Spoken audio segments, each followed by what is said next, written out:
దేవుడి స్తోత్రం.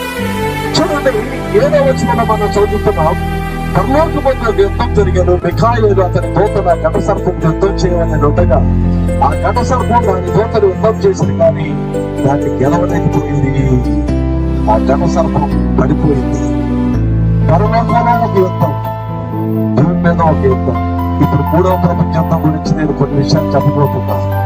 సంఘం అనేది ఎత్తబడ్డ తర్వాత 3వ ప్రపంచ యుద్ధం వస్తుందా, లేకపోతే సంఘం అనేది భూమి మీద ఉండగానే 3వ ప్రపంచ యుద్ధం వస్తుందా అని కొన్ని మందికి సందేహాలు. చాలా మంది బైబిల్ స్కాలర్స్ కూడా సరైన వివరించుకుంటూ ఉన్నారు. దేవుడు పెట్టారా, ఎప్పుడు జరుగుతుంది 3వ ప్రపంచ యుద్ధం? సంఘం అనేది ఎత్తబడిన తర్వాత, ఎత్తబడక ముందు ఈ క్రీస్తు విరోధి అనబడిన వాడు వచ్చేది ఎప్పుడు? ఇవన్నీ ఒకదానికి ఒకటికి సంబంధించినవి. ఎందుకంటే దేవుని యొక్క సంఘం